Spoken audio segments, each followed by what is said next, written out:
എന്ന് പറഞ്ഞാൽ എന്താ? നിസ്കരിക്കുന്നു അല്ല, ലൈസൽ ബിർ, അതൊക്കെ പെട്ടതാണെന്നേ ഉള്ളൂ. യഥാർത്ഥ നന്മ എന്നാണ് യഥാർത്ഥ സത്യവിശ്വാസം. വിശ്വസിച്ചിട്ട് വആതുൽ മാല അലാ ഹുബ്ബിഹി ദവിൽ ഖുർബാ വൽ യതാമ വൽ മസാകിൻ വബിനസ് സബീൽ, അവർക്ക് കൊടുക്കുക.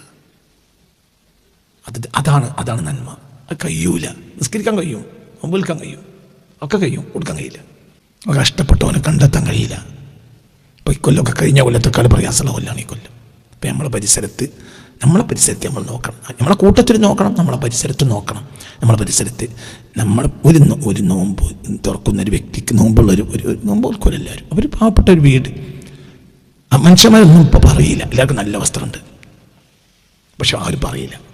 അതേസമയത്ത് ആ വീട്ടിൽ നോമ്പ് തുറക്കാൻ സൗകര്യം ഉണ്ടായിക്കൊള്ളുന്നില്ല. ചിലപ്പോൾ അവർ ബേജാറിലായിരിക്കും, എന്താ പിന്നെ നോമ്പ് വരണേ, എന്താ ചെയ്യുക, അന്ന് പണിക്കൂല, നടക്കൂല. നല്ലൊരു ശതമാനം ആളുകളെ എനിക്കറിയാം നോമ്പിന് പണിക്കൂല. നോമ്പിന് തറാവിയും ഖിയാമുൽ രാത്രി നിസ്കാരം ഒക്കെ ആയിട്ട് പിന്നെ നേരം വെളുത്താൽ കുറച്ച് ഉറങ്ങും വേണം, പിന്നെ എല്ലാം കൃത്യമായി ജമാഅത്തൊക്കെ എന്ന് വിചാരിക്കുന്നു, പിന്നെ ഖുർആൻ ഓതണം. അപ്പോൾ അവർക്ക് ഒരു മാസം അവർ പണിക്കോകാത്ത ആളുകളെ എനിക്കറിയുന്ന ആളുകളുണ്ട്. എന്നാൽ മുതലാളിമാരും അല്ല, 10 രൂപ കയ്യിലുമില്ല. അപ്പോൾ അവർ പണിക്കോകാത്ത കാലമാണേത്, നമ്മളാണ്. അപ്പോൾ അവർക്കൊരു നോമ്പ് വിൽക്കാനുള്ള ഭക്ഷണ സാധനം എനിക്ക് ഉണ്ടാക്കി കൊടുക്കാൻ എനിക്ക് കഴിഞ്ഞാൽ ഇതാണ് നന്മ.